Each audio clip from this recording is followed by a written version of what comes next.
Hello and welcome to News Central Now. My name is Mazino Appeal, and these are the headlines for today. Nigeria governors assure labor of better remuneration as consultations for new minimum wage continues. And federal government meet with ASU over strike threat, optimistic of resolution. Kenyan courts to issue verdict on former dictator Dadi Kamara's massacre trial on July 31st. Details shortly. Welcome again. We begin the news by telling you that President Bola Tinubu will address the new national minimum wage with state governors at the 142nd meeting of the National Economic Council (NEC) today at Aso Rock Villa in Abuja. The President's Chief of Staff, Femi Gbajabiamila, announced this unusual appearance while speaking in Kano, where he led a high-powered delegation to express condolences to Vice President Kashim Shettima on the passing of his mother-in-law. Delivering the president's condolence message, Gbajabiamila revealed that President Tinubu would be attending the NEC meeting, describing this attendance as unprecedented. This meeting follows the Federal Executive Council's decision on Tuesday to defer the report of the Tripartite Committee on the new minimum wage. The deferral was to allow President Tinubu to conduct further consultations with stakeholders on the matter. And in the meantime, the Nigeria Governors Forum, NGF, has assured Nigerians and organized labor that ongoing negotiations will result in a better minimum wage. This follows the governor's initial rejection of the federal government's proposal of 62,000 naira, citing concerns that some states would need to borrow funds to meet the proposed salaries. An emergency meeting was convened by the governors after the Federal Executive Council postponed the minimum wage discussion on Tuesday to allow President Bola Tinubu to conduct broader consultations. In a communique released after the emergency meeting, which extended into the early hours of Thursday, NGF Acting Director of Media, Ahmed Salihu, stated that the forum discussed various national issues, including the new national minimum wage. The communique emphasized the forum's commitments to continued engagement with key stakeholders to reach a mutually acceptable solution. Now, the federal government and the Academic Staff Union of Universities, ASU, held a crucial meeting on Wednesday in an effort to prevent a potential strike by the union. The discussions took place at the Minister of Education's office in Abuja, starting around 4:30 p.m. and concluding at approximately 6:40 p.m. ASU President Professor Emmanuel Osodeke addressed journalists after the meeting, emphasizing its necessity. He pointed out that the current administration had been in office for a year without addressing critical issues affecting the university system.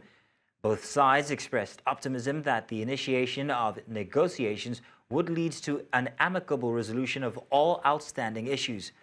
Osodeke mentioned that both parties agreed to establish committees to examine the 10 demands ASU outlined in a letter to the federal government on Monday.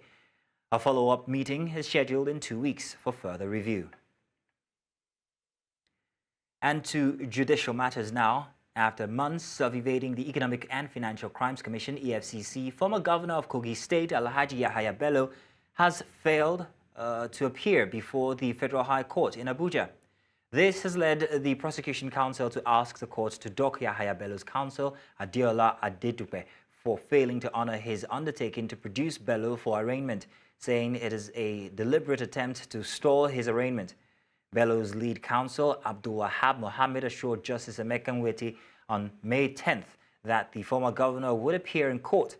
This assurance came shortly after the court rejected the defendant's request for a suspension of the trial. Mohammed explained that while Bello is not afraid of arraignment, he has concerns for his safety in Abuja, citing consistent threats to his life as the reason for his previous evasion.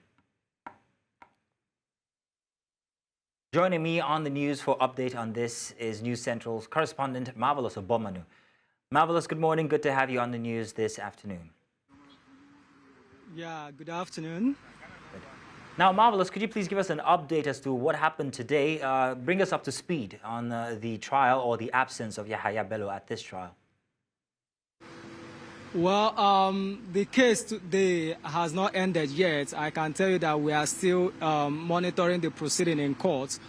But what I can officially tell you is that Yahaya Bello, the former governor of Kogi State, yet again has failed to make an appearance in court to take his plea, either guilty or not guilty, against the alleged embezzlement of 80 billion naira fraud preferred against it by the Economic and Financial Crimes Commission. As you're aware, this is not the first time the former governor is failing to make an appearance in court. This is about the third or the fourth time. Now, at the last, court section, the legal representatives of Yaya Bello, the former governor, Abdul Wahab Mohammed, and Adeola Adedube's son, they promised on the 13th of June that at the next rescheduled court appearance, that they will do everything they can to produce the former governor in court. So at the alleged arraignment today, we didn't see Yaya Bello, and this was what angered the prosecution counsel, Kemi Pihero's son, to make an application before the court that the defense counsels, the two of them, should be docked because they are deliberately stalling the arraignment of the former governor. According to his word, he said the sons are being trickery, that they had promised the court to fetch Yaya Bello in court today, and they have failed to do that. So he cited some, sections of the Federal High Court rule which mandates the trial judge, Justice Emeka Nwite, to dock the legal representatives of Yaya Bello. Now, in his counter application, the legal representative of Yaya Bello, who is in court, Adeola Adedube, said that why is EFCC trying to push the blame on him, that there is a subsisting court order by the court for EFCC to arrest and bring Yaya Bello to court. And now they have failed to do so, and now they are trying to push the blame on him. So he said, by the leave of the court, that he wants to step down his appearance for Yaya Bello. That is the update for now. We are waiting for the trial judge, Justice Nwite, to rule on these two applications. The two applications is one, that the legal counsel of EFCC is asking the court to dock the legal representatives of Yaya Bello. And the second application by the defense counsel of Yaya Bello saying that he wants to step down his appearance for Yaya Bello. So these are the two applications. We are waiting. It's on the discretion of the trial judge, Justice Nwite, to look at the two applications before him and then do what is necessary.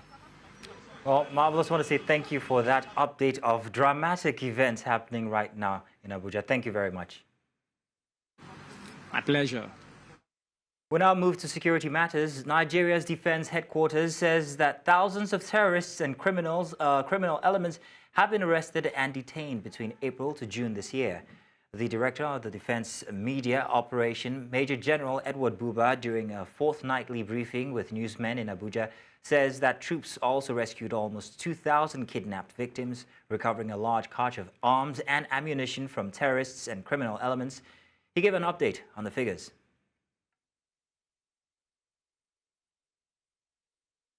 2,245 terrorists, arrested 3,682 suspects, and other criminal elements. Troops also rescued 1,993 kidnapped hostages, most of whom are back with their families now, and we recovered 2,783 weapons with 64,547 assorted ammunition during the second quarter.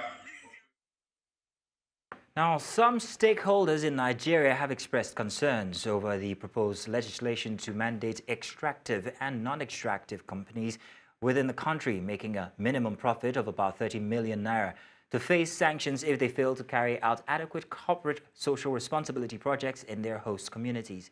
This was as they appeared before a public hearing in the House of Representatives in Abuja in order to offer suggestions on the proposed bill expecting to regulate corporate social responsibility activities in the country. Idong Joseph completes the report. The attempt to regulate the corporate social responsibility of companies operating in Nigeria mandates the introduction of a corporate social responsibility bill at the National Assembly in 2017. The bill, expected to be the primary legislation on all corporate social responsibility activities, proposed to establish a commission which will be mandated to collect a tax of about 3.5% from the companies to execute projects in their host communities. This was, however, rejected by many. Mr. Speaker, my distinguished colleague. The bill once again was reintroduced in 2023 and has currently passed second reading. Public hearing is part of our legislative process to engage the citizens in lawmaking, especially because the proposed law has impacts to make on the people. Though corporate social responsibility is at the discretion of companies, lawmakers say the bill will detail the nature, scope, and responsibilities from the companies more clearly. This will ensure a baseline for social responsibility while allowing companies to labor their efforts to their specific circumstances. Stakeholders, however, disagree with the position of lawmakers, who say the bill will help bridge infrastructure gap in the country. They say it is once again another form of taxing companies. With the telecom industry, the service providers or the people that are providing businesses in that sector are complaining about more than 38 tax heads in different categories. So this one with the provision on something like tax will just add to that number of. It is misplaced for non-compliance with CSR to be punishable by imprisonment. While the debate over the effectiveness and the need for the bill still rages on, some stakeholders have expressed fear that the bill will discourage sustainable social programs by corporate organizations. In Abuja for News Central, I am Idong Joseph.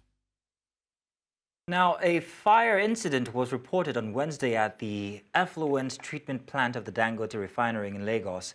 But a statement signed by the refinery's chief branding and communications officer, Anthony Chiejina, says the fire was put out. The statement adds that there was no cause for alarm as the refinery is operating and there is no recorded injury or body harm of any of the staffs. Now, I'm now being joined by our correspondent, Bettina Nweli, who is at the refinery for an on-the-spot assessment and update on damage caused by the fire. Bettina, good afternoon. Good to hear from you. Good afternoon, Mazino. Thank you for having me. Good. So, Bettina, we've heard so much from the media person there at the refinery, but you are on ground at the moment. Do tell us exactly what you can see. What's the scale of damage at the refinery? Okay, so yesterday, for the benefit of people who are just getting to hear about this news, a fire broke out at the Dangote refinery here in Lagos. According to passerbys who had placed their comments online, they had said, some people said they heard explosions, but where the fire came from, the origin, the source, nobody knows till now. But being here at the refinery, we're trying to get insight to find out more about the fire and how it was contained, but obviously for reasons unknown to us, we're not let into the refinery. So instead, we're here on the road trying to map out the refinery. But what I can tell you is that it seems like business has continued as usual. We can see activity going on in the refinery. Earlier on, when we got here, before we came on live on camera, we saw a bit of gas flaring happening inside the refinery, which suggests that business is back as usual. But the question that is still begging for answers is what actually caused the fire. You know, residents around this area are worried as to whether they are safe. Is there going to be another repeat incident of another fire? Because they don't know the cause. Not knowing the cause can also add to the worry and the fear of, oh, are we expecting another fire anytime from now? And up until now, we still haven't gotten any proper notice from people at the refinery, apart from the press statement that they released yesterday, saying that they have contained a minor fire incident at Efficient Treatment Plant, ETP, which was yesterday, the 26th of June. According to the report, to the statement, they say there is no cause for alarm as the refinery is operating and there is no recorded injury or body harm to any of the staff that were on duty. duty. That is all that we know till now, but we will hang around and still see whether we will be able to gain entrance. Chances are very slim, but for now, we are glad that there is no other fire incidents while we still try to map out the root cause of the fire yesterday. So, Bettina, we know that the fire has been contained, but what about the billowing smoke? Is there still smoke? Is the environment safe? Does it seem like there might be some pollution? So if you can look behind me, I'm just back in the refinery, and there is no smoke. Now, the only kind of smoke you will see coming from the refinery is smoke from refinery activities, which is why I said earlier that it appears to be that activities have continued business as usual. So refinery work is still going inside, but smoke from the fire from yesterday, that has been put out, and there is no other source of fire outbreak that we can see here. Well, thank you very much, Bettina, for bringing us up to speed on what's happening there at the Dangote refinery. Thank you very much. Now, to go on with the news, Nigeria's latest inflation figures in May is 33.95%. This directly is felt in the soaring prices of foodstuff in the market. Although other economic factors play a role, it seems a more complex web to solve, and the result is pushing food insecurity to a crisis point. News Central's correspondent Lekan Onabanjo visited the popular Mile 12 market in Lagos mainland, southwest Nigeria, to understand why these issues persist and if the food insecurity crisis will ever abate. No news that the prices of foodstuff in Nigerian markets have seen astronomical increase in the last 24 months. The recent World Bank report estimated that over 60% of Nigerians live below the national poverty line, meaning they cannot afford to purchase food that can sustain them for longer periods. Food vendors say internal sabotage, insecurity, unfavorable climate condition, and high cost of transportation have spiked the numbers. Before it's 8,000, 9,000. But as at now, we are selling 13, 14. It depends on the quality and the quantity and based on the bowl that we are using. The fuel price is added to it. And the second one, so there are some people in this nation that they are doing illegal export trade, which they go to farm directly, they bought it from the farm, the package is inside the container and taking it outside the country. This one is 33,000 naira last, 2,000 last, 1,000 last, 500 naira last. Bag is 56,000 naira. We are buying it 2,500 before. Buhari come enter 35,000. Turumbu enter 56,000. Noodles. When I start selling it first, it's 1.8 per carton, but now we are selling it at the rate of 1.8, 1.3. Even when we are selling it 1.7, people complain that it's too expensive. But now, we said before it's 11,000. It's some days that it come down to 7.5. For spaghetti, when we are selling it before, it's 120. But now, it's now 900 naira for 1 pieces. When I'm selling 1 kg of semo, it's 100 naira. The 10 kg is 1.5. Now 10 kg is 14,000. The money you will use to buy 10 bags, you used to buy only 1 bag. Major staples like rice, beans, garri, then onions, noodles, pasta, and yam alternative potato are particularly impacted, with prices rising by over 300%. Pint of this long run we are selling it 7,000, and the short one we are selling it 6,008.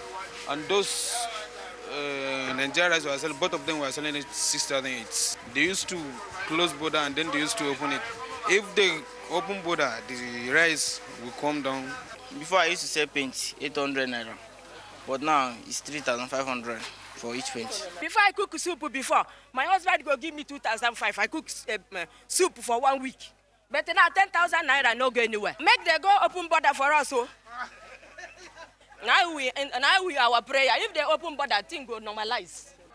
It's not all doom and gloom for some perishable goods like pepper and tomatoes. As sellers say, prices are gradually declining and that might continue with increased rainfall. But 200,000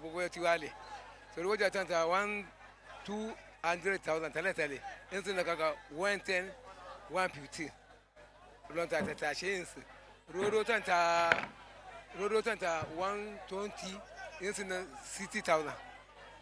120 kwakwa rodo kwa ikanta na matana ni boko kodo ala to ro mba to joro kwakwa boko o ja ti bale na kwakwa o ti fe wale mo e oku die loko na o ja mo wale dadana so I reach 14,000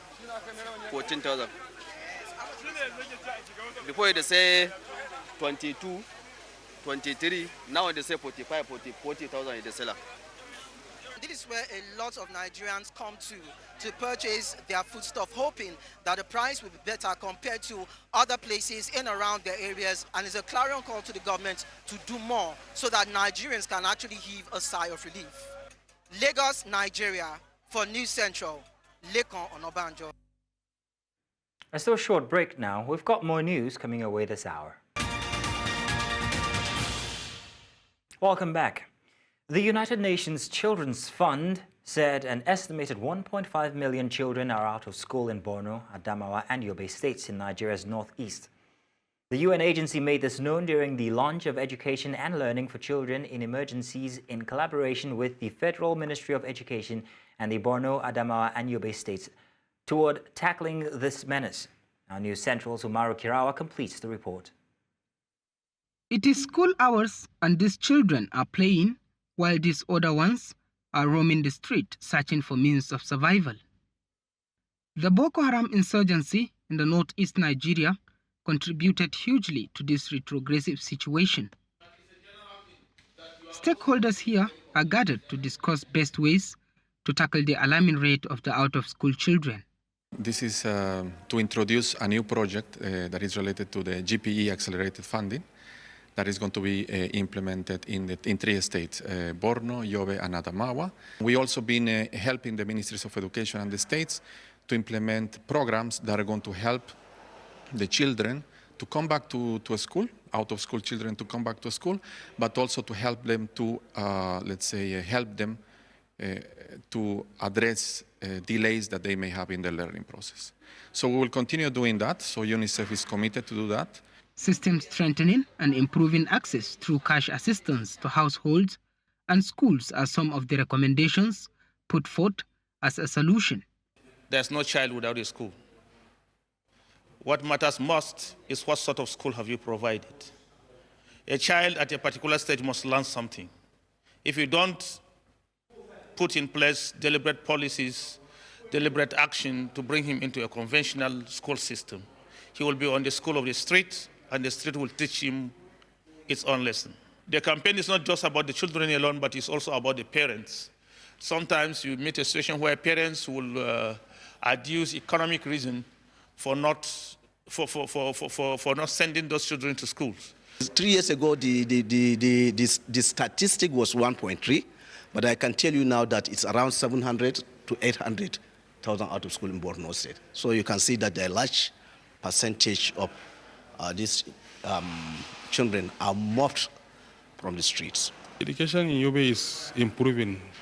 Sincerely speaking, there is a serious improvement in terms of enrollment, retention, up to graduation. Education priorities of the government in each state of Borno, Adamawa and Yobe were discussed to harness effective implementation of the project. The stakeholders are mapping out a workable document that will reduce out-of-school children before the numbers get out of hand.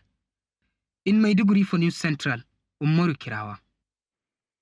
Environmental advocates in Nigeria have called for a more collective effort in tackling environmental challenges in the country.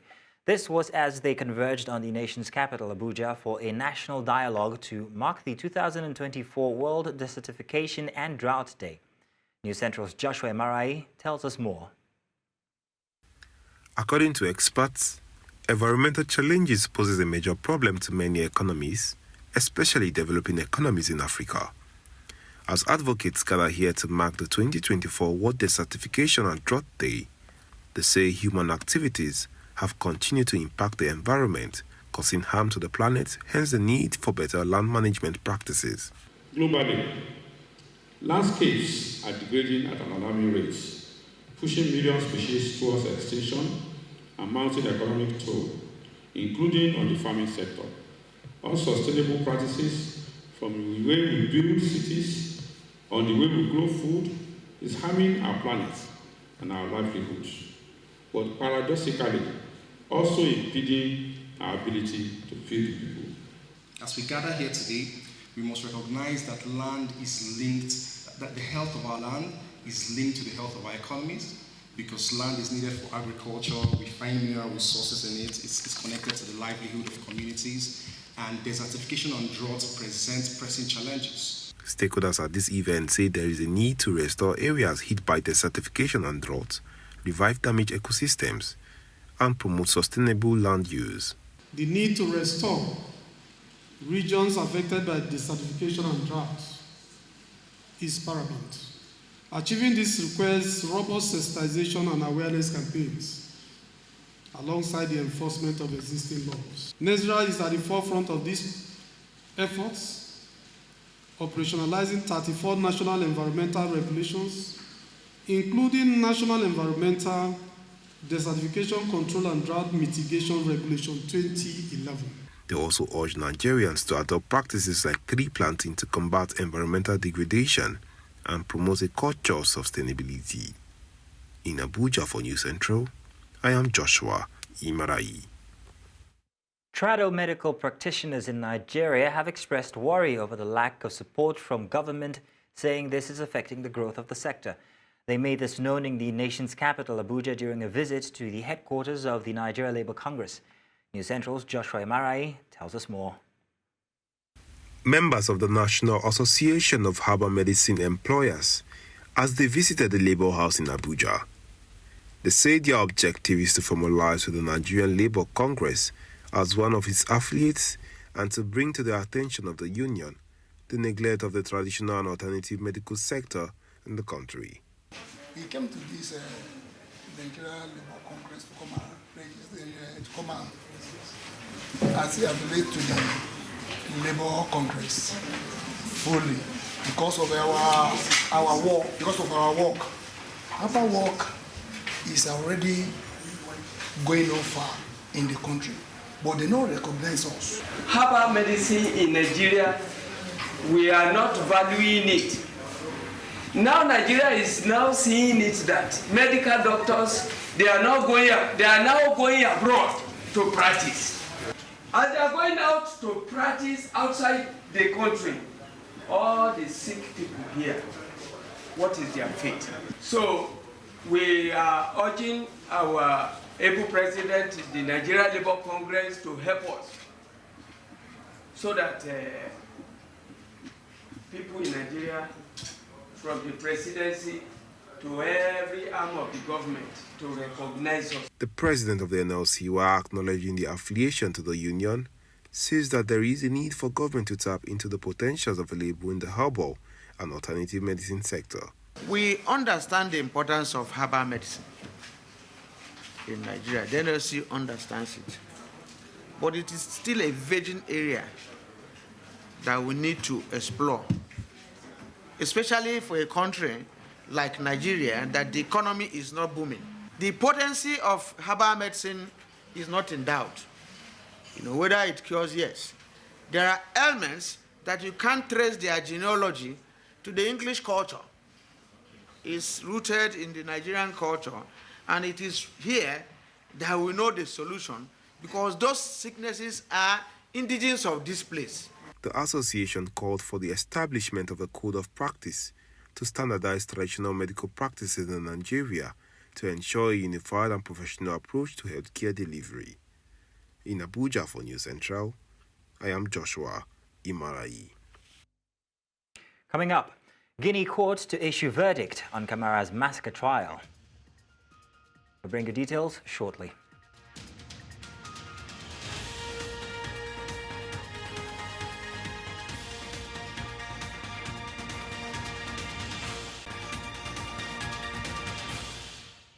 Welcome back. The news continues in West Africa now, where a Guinea court has announced that it will deliver a verdict on July 31st in the high-profile trial of ex-dictator Moussa Dadis Camara and 11 others. The charges stem from a brutal crackdown on an opposition rally in Conakry in September 2009. Camara and his co-defendants face accusations of murder, sexual violence, torture, abduction and kidnapping. According to a UN-mandated commission, the crackdown resulted in at least 156 deaths, 109 rapes and hundreds of injuries. However, the true figures are believed to be higher. Dadis Camara has denied responsibility, attributing the violence to subordinates acting independently. The presiding judge announced the verdict's date after both the prosecution and defense concluded their arguments. And in East Africa, Kenyan police fired tear gas at small groups of demonstrators in Nairobi on Thursday, just a day after the government agreed to scrap contentious tax hikes following deadly protests. Dozens of protesters reportedly made their way to Nairobi's central business district, where police in anti-riot gear had blocked access along roads leading to State House, President William Ruto's office, and Parliament. Earlier, Program Officer Siasa Place Tele Nzomo was on the news with us and spoke to us about the happenings.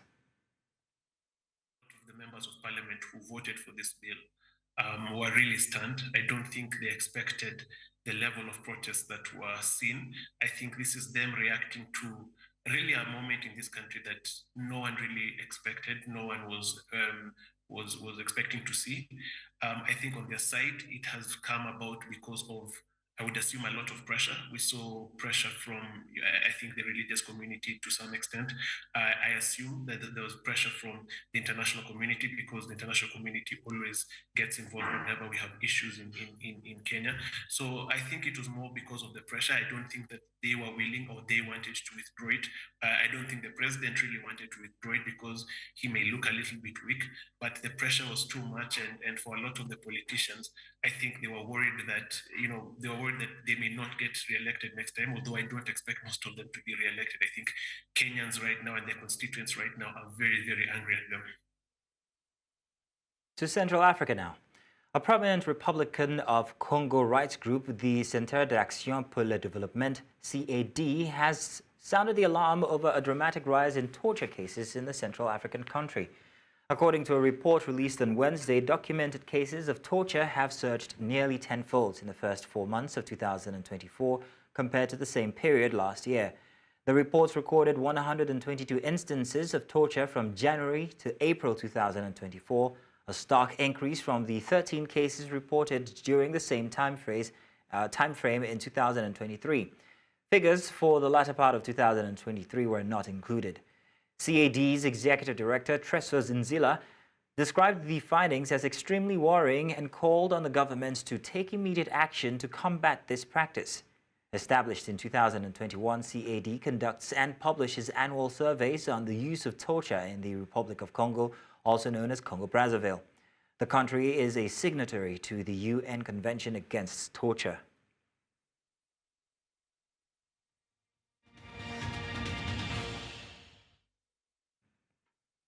The UK general election 2024 is poised to be a pivotal moment in British politics, with the current Conservative government led by Rishi Sunak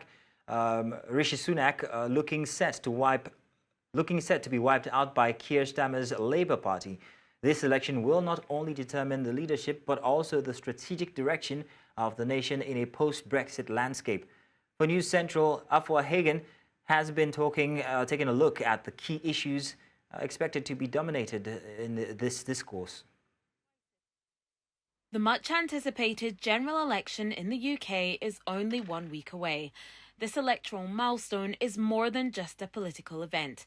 It's a decisive moment that could reshape the country's future, with manifestos touching on everything from the economy and healthcare to climate change and immigration. With party leaders like Rishi Sunak and Keir Starmer rallying their forces and pivotal issues such as Brexit and the cost of living crisis at the forefront, the stakes have never been higher. The UK general election of 2024 places significant emphasis on the economy and cost of living, which have become pressing concerns for voters. Economic recovery post-pandemic has been sluggish, with faltering public services and a cost of living crisis that sees millions struggling. But journalist and broadcaster Daisy McAndrew explains that Labour and the Conservatives don't differ much on how to address this issue. Clearly, the cost of living crisis is one of, if not the biggest issue. It's the thing that most voters will say affects their lives and a reason why they're voting for Labour. Interestingly, though, if you really analyse the economic policies of the Labour Party and the Conservative Party, there is very little to choose between them. Neither of them are addressing the fact that we have huge debts and that those debts are really unsustainable, that we have to change something after the election, whether that's tax rises or whether that's cutting the cost of public services. But that's something you won't hear either of the parties addressing. Healthcare remains a critical issue, with the National Health Service facing immense pressure, especially since the pandemic. The standard of healthcare affects the whole country, but because of devolved governments across the UK, political commentator Angela Haggerty says healthcare may be dealt with differently up and down the country. What the public are hoping for from Labour is that they can improve the NHS, improve the service enough that we don't have to be thinking about private healthcare. However, one of the difficult things for Labour in this election, I would guess, is that the NHS is devolved in some parts of the UK. So they don't actually, their policy in Westminster won't control what happens in the NHS in all parts of the UK. So up here in Scotland, for example, Labour could do an amazing job on repairing the NHS in England. It could be phenomenal, but it wouldn't affect us here in Scotland because that's devolved to the Scottish government. So this is one of the complicating factors of this election. We have Northern Ireland, Wales, Scotland and England, and each of these regions hold different powers, things that they're in control of, and not all of them will be affected by the policies in this election. Immigration policy is a hugely divisive topic in this election. The Conservative Party supports stringent measures, including a controversial plan to process some asylum seekers in Rwanda, aiming to deter illegal crossings. Political analyst Nathaniel Ogniye outlines the different approach that a Labour government could take to tackling this hot-button issue. Labour have pledged to reverse the votes legislation. They've pledged to reverse the act that allows the government to send people to Rwanda. Equally, they have pledged a new border command, which largely consists of existing officers. So, for instance, when we look elsewhere in their pledges, for instance, with dentists, there is a pledge to recruit more of them. When it comes to the Border Security Command, Labour haven't actually pledged to recruit any more officers. They've just pledged to put them into sort of a separate new unit and sort of call it by a slightly different name. It's clear that the upcoming election embodies a pivotal moment for the nation, with the potential to steer its path towards recovery, resilience and sustainability. As we stand on the cusp of a decisive juncture in UK politics, the significance of the choices to be made cannot be underestimated. Given the profound implications for the economy, public services and immigration, the outcome of this election holds the promise of shaping the United Kingdom's trajectory for years to come. For News Central, I'm Afia Hagan. Bolivian Minister of Government, Eduardo del Castillo, has presented accusations against General Juan José Zuniga, who he says wanted to take command of Bolivia and become Captain General of the Armed Forces. The now dismissed Army Chief Zuniga was arrested after troops and tanks entered Plaza Murillo, a historic square where the presidency and Congress are located. El orden que puedan presentar al primer delincuente aprendido, al señor Juan José Zúñiga Macías, con el pueblo boliviano y con la democracia en nuestro país.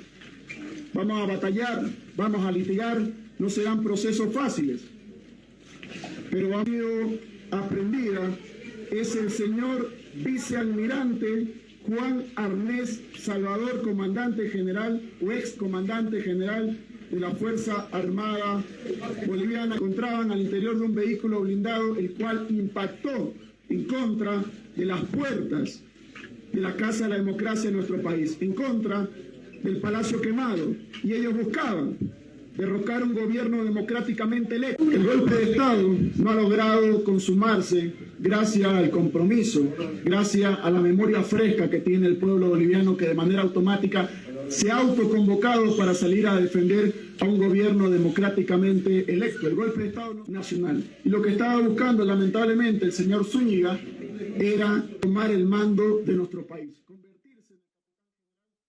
We're going to a quick break now. More news on the other side. Welcome back. Business now. The domestic crude oil supply crisis, marked by recent accusations and denials within the oil sector, may lead to a significant decline in industry investments, operators warned on Wednesday. According to industry representatives from the Lagos Chamber of Commerce and Industry, LCCI, the crisis could erode the confidence of international oil companies and investors in refineries. In response to the crisis, the LCCI urged the federal government to swiftly address issues related to oil supply contracts, the high cost of crude oil in Nigeria compared to international prices, and logistics expenses. They emphasized the importance of preventing any form of blackmail or victimization of IOCs and local refineries to maintain stability and investor confidence in the sector. This warning comes on the heels of a fire outbreak at the 650,000 capacity Dangote Petroleum Refinery on Wednesday. And the Central Bank of Nigeria says it will discontinue the foreign exchange price verification system portal used by importers from July 1st. It also noted that the price verification report will no longer be a requirement for the completion of a Form M. The Form M is a declaration of intention to import physical goods into Nigeria. The Apex Bank disclosed this information in a circular posted on its website on Wednesday, adding that it took the decision given recent developments in the Nigerian foreign exchange market. The notice, signed by the Acting Director of Trade and Exchange Department, W.J. Kenya, was addressed to all authorized dealers, banks, and the general public.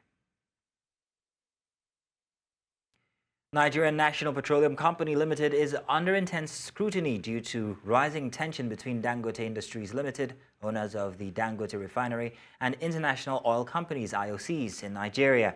The core issue is the crude oil feedstock for the Dangote Refinery, said to be Africa's largest single-train refinery. In 2022, NNPC acquired a 20% stake in the refinery for $2.76 billion, pleading 300,000 barrels of crude oil per day as repayment.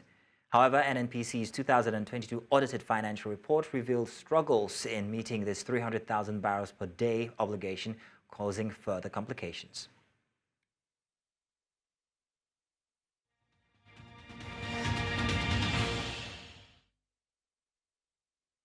And in the world of sports, Team Nigeria finished third at the just concluded Africa Athletics Championship in Douala, Cameroon. The team finished with 5 gold, 4 silver, and 4 bronze medals, with most of the medals coming from the female athletes, who won 4 gold, 3 silver, and 2 bronze. Team Nigeria saved its best for the last day of the competition, winning 4 medals across both tracks and field events. The women's 4x400 relay grabbed the gold medal in 3.2731 seconds. Their male counterparts finished 4th in 3.0293 seconds, while women discus thrower Obiageri Amaechi won the gold medal after she settled for bronze 2 years ago in Mauritius. Barcelona have announced Barcelona have announced that England defender Lucy Bronze will leave the club when the 32-year-old's contract finishes on 30th June. Bronze, who joined Barcelona in 2022, played 70 games, or rather 70 times, for the Catalan side, scoring 5 goals. During her 2 years in Spain, she won 7 trophies, including 2 Champions League titles. The defender joined Barcelona following a second stint with WSL side Manchester City. The defender, capped 123 times by her country for won Euro 2022 on home turf when England beat Germany at Wembley.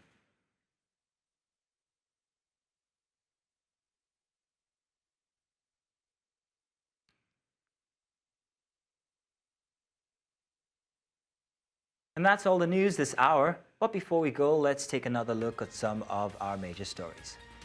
Nigerian governors assure labor of better remuneration as consultations for new minimum wage continues. Federal government meet with ASU over strike threat, optimistic of resolution. Guinean court to issue verdict on former dictator Daddy Camara's massacre trial on July 31st.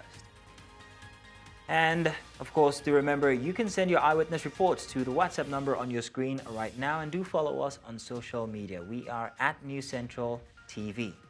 You can watch News Central live on DSTV channel 422, Star Times 274, Avo TV, and on YouTube.